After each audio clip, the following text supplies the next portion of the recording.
Welcome students. আজকে আমাদের আলোচনার বিষয় নবম শ্রেণীর তাপ অধ্যায়ের একটি বিষয় তাপের পরিমাপ। প্রথমে বলে রাখি, কোনো বস্তুতে কোনো একটা নির্দিষ্ট উষ্ণতায় কত তাপ ধারণ করে আছে কোনো একটি বস্তু, সেটা কিন্তু পরিমাপ করা যাবে না। যেমন এখানে এটা যদি একটা বস্তু হয়, তাহলে এই বস্তুর মধ্যে মোট কতটা তাপ আছে সেটা কিন্তু পরিমাপ করতে পারবো না। এই বস্তুটার মোট কত ভর সেটা পরিমাপ করতে পারি আমরা, এর আপেক্ষিক তাপ কত পরিমাপ করতে পারি, কিন্তু এই বস্তুতে মোট কতটা তাপ আছে এই T°C উষ্ণতায় সেটা কিন্তু পরিমাপ করতে পারবো না। ওকে, তাহলে কী পরিমাপ করতে পারবো সেজন্য এখানে লেখা আছে, দেখো যে মোট তাপ, কোনো বস্তুর মোট তাপ পরিমাপ করা যায় না। কি তাহলে কী পরিমাপ করা যায়, হেডিং তোমরা দিচ্ছি কি তাপের পরিমাপ। তাহলে কোনো এখানে লিখেছি কোনো বস্তুর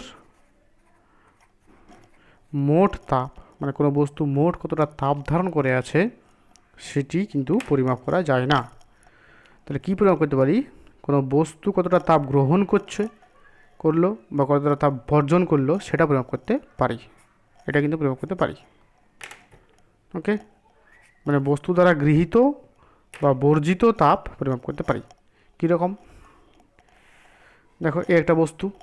ওকে, এই বস্তুটার ভর এম ধরেছি, এই যে এম ভর, আর আপেক্ষিক তাপ এস ধরে নিচ্ছি। প্রথমে বস্তুটা T1°C আছে। এবার একটু পর দেখলাম বস্তুটা একটু ঠান্ডা হয়ে গেল, দিয়ে তার উষ্ণতা কমে হয়ে গেল হয়তো T2°C। এর অর্থ কী, নিশ্চয় তাহলে বস্তুটা কোনো তাপ বর্জন করেছে। ওকে, তো সেই তাপ ধরে নিচ্ছি আমরা বর্জিত তাপ এইচ ফর হিট। তাহলে বস্তুটা ঠান্ডা হয়েছে, তার মানে কি বস্তুটা কিছু তাপ বর্জন করেছে। তাহলে বস্তু দ্বারা বর্জিত তাপ এইচ ধরেছি, এইটা পরিমাপ করা যাবে, এইটা পরিমাপ করা যায়। তারপরে যদি এরকম ভাবি যে বস্তুটার ভর এম, আপেক্ষিক তাপ এস এবং প্রাথমিক উষ্ণতা T1°C, এর বস্তুটা হয়তো কোনো উপায়ে তাপ কিছু গ্রহণ করেছে, তাহলে তাপ গ্রহণ করে তার উষ্ণতা বাড়িয়ে ফেলেছে, ধরে নিলাম T2°C হলো আবার। ওকে, তাহলে কী হলো, উষ্ণতা বৃদ্ধি হলো কি না, উষ্ণতা বৃদ্ধি হলো, তার মানে কি সে নিশ্চয় তাপ কিছু গ্রহণ করেছে। তাহলে যে কতটা তাপ গ্রহণ করলো বস্তুটি সেটি পরিমাপ করা যায়, সেটাকে আমরা এইচ দিয়ে প্রকাশ করি। ঠিক আছে, এই উষ্ণতা বৃদ্ধি আর উষ্ণতার হ্রাস যদি একই পরিমাণ হয়, তাহলে বস্তু দ্বারা বর্জিত তাপ এবং গৃহীত তাপ কী হবে, এরাও সমান হবে। ওকে, তাহলে উষ্ণতার পরিবর্তন কত, এখানে দেখো বস্তুটির উষ্ণতার পরিবর্তন কত হলো, অন্তিম উষ্ণতা বিয়োগ প্রাথমিক উষ্ণতা। যদি T2°C বেশি হয় আর T1টা যদি কম হয়, তাহলে কী হলো, বস্তুটার তাপ গ্রহণ করলো, তাই না।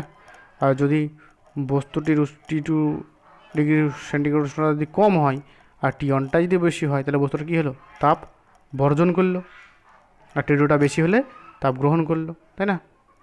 তাহলে এইটা একটা ব্যাপার আছে, এই একটা ফ্যাক্টর যেটা এই যে এইচ পরিমাপ করার জন্য কাজে লাগবে। ঠিক আছে, যে কতটা তাপ গ্রহণ করছে বা বর্জন করছে, এই উষ্ণতা পরিবর্তনের উপর নির্ভর করবে এইচটা। ঠিক আছে, দেখো যত তুমি উষ্ণতা বেশি বাড়াবে, তাই না, এই যে এটা যে বেশি যত বেশি হবে তোমাকে তত বেশি তাপ দিতে হবে কি না। তার মানে বস্তুটা তার মানে তত বেশি তাপ গ্রহণ করছে, মানে গৃহীত তাপটা বেড়ে যাচ্ছে। তা দেখো এদের মধ্যে তাহলে এইচ যদি গৃহীত তাপ হয়, তাহলে দেখো এই উষ্ণতা বৃদ্ধির সাথে সম্পর্ক কীরকম, সমানুপাতিক। সমানুপাতিক সম্পর্ক কিনা, কারণ যত বেশি তুমি তাপ গ্রহণ করবে বস্তুটা, তত সেই বস্তুটা কী হবে, তত তাপমাত্রা তত বৃদ্ধি হবে। মানে এটাও বাড়লে দেখো এটাও বাড়ছে, উষ্ণতা তুমি যত বেশি বৃদ্ধি করতে চাইছো, দেখো তাহলে তোমাকে তত বেশি হিট দিতে হবে, তাই না। তাহলে এটা এক নম্বরের ফর্মুলা এই গৃহীত তাপ নির্ণয় করার জন্য। যদি এইটা যে বর্জিত তাপ হয় তো একই গল্প। ঠিক আছে, যত তুমি বেশি বস্তুটাকে ঠান্ডা করতে চাইবে তত বেশি তোমাকে হিট কমাতে হবে, মানে হিট বর্জন করতে হবে বস্তুটাকে। তাহলে সেই জন্য কী হবে, এটা যদি উষ্ণতার কম হয়, যদি মানে কমছে যদি হয় এরকম উষ্ণতাটার পরিবর্তনটা যদি কম হ্রাস হয়, তাহলে এটা কী হবে, বর্জিত তাপ হবে তখন। আর T2 - T1টা যদি উষ্ণতার বৃদ্ধি হয়, মানে যদি পজিটিভ রাশি হয় এটা, তখন এটা হবে গৃহীত তাপ। ঠিক আছে, তাহলে এইচ পরিমাপ করার জন্য তাহলে কাকে দরকার হবে? বস্তুটির উষ্ণতার পরিবর্তনকে দরকার হবে। তো সেই জন্য এইচ এবং সম্পর্কটা কীরকম হবে? দেখো সমানুপাতিক সম্পর্ক। 2 নম্বর যে বস্তুর উপাদান লিখেছি, বস্তুর উপাদান বলতেই এই যে আমরা আপেক্ষিক তাপকে বুঝি। ঠিক আছে, দেখো বিভিন্ন বস্তুর আপেক্ষিক তাপ বিভিন্ন। যেমন একটা বস্তুর উপাদান হচ্ছে লোহা। ঠিক আছে, উপাদান বললে এটা মানে বস্তুটা কী দিয়ে তৈরি, তো লোহার একটা বস্তু, তার আপেক্ষিক তাপ একরকম। এবার যদি অন্য কোনো দিয়ে স্টিল দিয়ে তৈরি হয়, ঠিক আছে, তাহলে তার তাপ আর এক রকম, এরকম আপেক্ষিক তাপ তার আর এক রকম। মানে বস্তুর উপাদান পরিবর্তন হলে কী হবে? আপেক্ষিক তাপ পরিবর্তন হবে। তাহলে বস্তুর উপাদান মানেই আপেক্ষিক তাপের কথাই বলা হবে এখানে। তাহলে কী হবে? দেখো যার আপেক্ষিক তাপ বেশি, ঠিক আছে, তাহলে কী হবে? এইচ সমানুপাতিক এস হবে।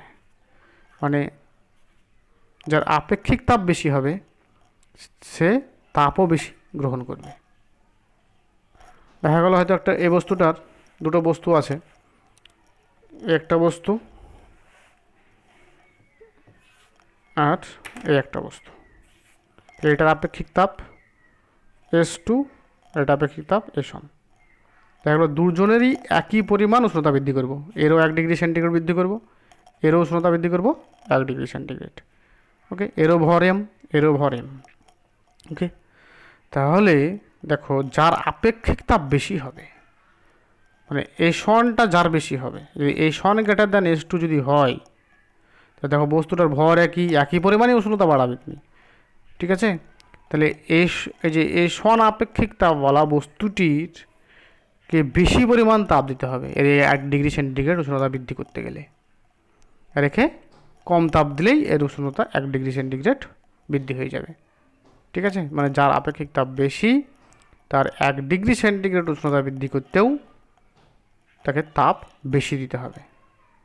এবং উল্টো কথাটাও সত্যি, যার আপেক্ষিক তাপ বেশি তার উষ্ণতা 1 ডিগ্রি সেন্টিগ্রেড হ্রাস করতেও তাকে তাপ বেশি বর্জন করতে হয়। ঠিক আছে, দেখবে জল এবং দুধ যদি দেখি আমরা, জল তাড়াতাড়ি গরম হয়, দুধটা কিন্তু তাড়াতাড়ি গরম হয় না। আবার দেখবে জল তাড়াতাড়ি ঠান্ডা হয়ে যায়, দুধ কিন্তু তাড়াতাড়ি ঠান্ডা হয় না। এর কারণটা হলো জলের আপেক্ষিক তাপটা কম। মানে জল একটু তাপ গ্রহণ করেই তার উষ্ণতাটা বেশি বৃদ্ধি হয়ে যায়, আবার জল একটুকু তাপ বর্জন করলেই তার উষ্ণতাটাও অনেকটা কমে যায়। কিন্তু দুধের ক্ষেত্রে কী হয়, দেখবে ওকে উষ্ণতা বৃদ্ধি করতেও বেশি তাপ লাগছে, আবার উষ্ণতা কমাতেও বেশি তাপ লাগছে। কারণ দুধের ক্ষেত্রে 1 ডিগ্রি সেন্টিগ্রেড উষ্ণতা বৃদ্ধি করতে গেলে যে পরিমাণ তাপ লাগবে, আর জলের যদি আমরা একই পরিমাণ একই ভরের জল যদি নিই, তাহলে সেই জলের তাপমাত্রা 1 ডিগ্রি সেন্টিগ্রেড বৃদ্ধি করতে একটু কম তাপের প্রয়োজন হবে। একইভাবে একই ভরের জল এবং দুধ নিয়েছি, এবার দুজনের যদি 1 ডিগ্রি সেন্টিগ্রেড তাপমাত্রা কমাতে চায়, তাহলে দুধ কিন্তু বেশি তাপ বর্জন করবে, তবেই এটা সম্ভব হবে। মানে যার আপেক্ষিক তাপ বেশি সে বেশি তাপ গ্রহণ করতে পারবে, মানে গ্রহণ করবে আর কি, একই পরিমাণ উষ্ণতা বৃদ্ধি করতে। ওকে, আর তৃতীয় নম্বর কি? তৃতীয় নম্বর হচ্ছে যার ভর বেশি সে তাপও বেশি গ্রহণ করবে বা বর্জন করতে পারবে। তাই তো, এটা তো স্বাভাবিক ব্যাপার। হয়তো আমরা 1 লিটার বা 1 কেজি জলকে আমরা উত্তপ্ত করছি, তাহলে যে পরিমাণ তাপ লাগবে 1 ডিগ্রি সেন্টিগ্রেড উষ্ণতা বৃদ্ধি করতে, আমরা যদি 2 কেজির আমরা যদি জল নিই, তাহলে সেই 2 কেজি ভরের জলের তাপমাত্রা 1 ডিগ্রি সেন্টিগ্রেড বৃদ্ধি করতে কি তাপ বেশি লাগবে? তাহলে ভরের সঙ্গে তাপের সম্পর্ক কেমন? সমানুপাতিক সম্পর্ক। সেই জন্য এই সমানুপাতিক এম হলো। দেখো এই উপাদানের সাথেও কি সমানুপাতিক সম্পর্ক, মানে এস যার বেশি তাকে তাপ বেশি দিতে হবে 1 ডিগ্রি সেন্টিগ্রেড উষ্ণতা বৃদ্ধি করতে, তাই না? সেই জন্য কী হলো, দেখো তিনটেই তাহলে একসঙ্গে যদি আমরা লিখি, তিনটেকে যদি আমরা একসঙ্গে লিখি, গৃহীত বা বর্জিত তাপ, তাহলে বস্তু দ্বারা গৃহীত বা বর্জিত তাপ সমান কি লিখতে পারি, এইচ সমানুপাতিক M S T2 minus T1। এই T2কে আমরা কি বলবো, পরের লাইন লিখছি, সমানুপাতিক এম এস টি, যেখানে টি সমান কি তাপমাত্রার পরিবর্তন, সমান T2 মাইনাস T1। আমরা T2 মাইনাস T1টাকে শর্টকাটে লিখলাম। ওকে, এবার একটা সমানুপাতিক ধ্রুবক আসবে, সমানুপাতিক তুলে দিলাম, সমানুপাতিক চিহ্ন তুলে দিলে সঙ্গে সঙ্গে একটা ধ্রুবক বসাতে হয় কে, আর এমএসটি তো ছিল, এমএসটি থাকলো। ওকে, এখানে লিখতে হয় কে হচ্ছে সমানুপাতিক ধ্রুবক। ওকে, সমানুপাতিক ধ্রুবক হয়ে গেল। এবার আপেক্ষিক তাপের ধারণা কি, আপেক্ষিক তাপ মানে কি, 1 গ্রাম ভরের বস্তুর উষ্ণতা 1 ডিগ্রি সেন্টিগ্রেড বৃদ্ধি করতে যে পরিমাণ তাপ লাগে। তার মানে আমরা যদি এই ইকুয়েশানটাতে, উপরের ইকুয়েশানে, এই সমীকরণটাতে এম ইকাল টু 1 বসাই আর টি ইকাল টু যদি 1 বসাই, এম 1 মানে কি, এই পদার্থটা নিচ্ছি কতটুকু ভরের, 1 গ্রাম ভরের একটা পদার্থ নিলাম, সেই 1 গ্রাম ভরের পদার্থের উষ্ণতা কতটুকু বৃদ্ধি করব, 1 ডিগ্রি সেন্টিগ্রেড বৃদ্ধি করব। তাহলে যে পরিমাণ তাপ লাগবে তাকে কী বলবো, দেখো M R M equal to 1, T equal to 1 যদি বসাই আমরা, তাহলে এইচ ওয়ান কী পাবো, K into 1 into S into K 1। তার মানে কি এইচ ইকাল টু হয়ে যাবে কি এস হয়ে যাবে। এটাই তো আমাদের কি আপেক্ষিক তাপের ধারণা।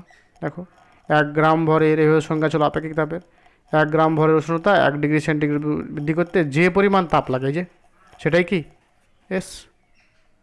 দেখো 1 গ্রাম ভরের 1 গ্রাম ভরের বিশুদ্ধ জলের উষ্ণতা 1 ডিগ্রি সেন্টিগ্রেড বৃদ্ধি করতে যে পরিমাণ তাপ লাগে, যে এইচ, এই পরিমাণ তাপ লাগলো, সেটাই কি এস। ঠিক আছে, ভাষাটা বুঝতে পারলাম, এটা অঙ্কের ভাষা, কিন্তু আপনি কথায় কীভাবে প্রকাশ করবে এটাকে, 1 গ্রাম ভরের বিশুদ্ধ জলের বা কোনো বস্তুর উষ্ণতা 1 ডিগ্রি সেন্টিগ্রেড বৃদ্ধি করতে যে পরিমাণ হিট লাগে, যে এইচ লাগে, সেটাই কি এস। ঠিক আছে, তার মানে এস সমান কি লিখতে পারি, এইচ, যখন এম ইকাল টু 1 আর টি ইকাল টু 1, তখন কি এস আর এইচটা কি সমান হয়ে যাবে। ওকে, বেশ। তারপরে এবার আমরা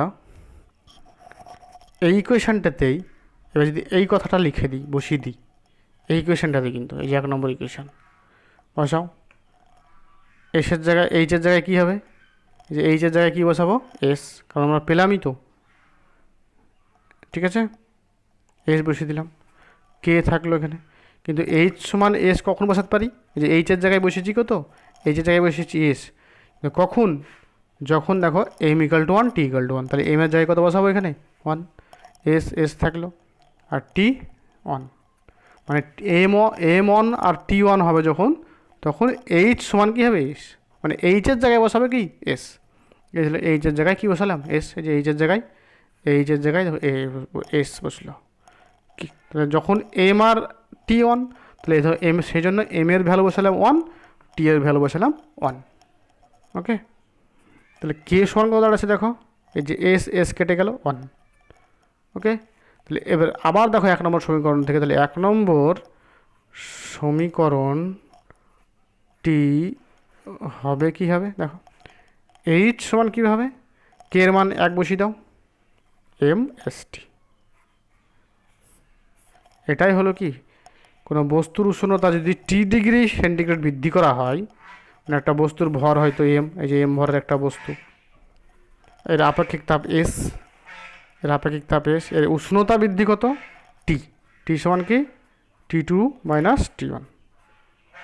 তাহলে এই বস্তুটা কতটা তাপ গ্রহণ করেছে বা বর্জন করেছে সেটা আমরা প্রয়োগ করতে পারি।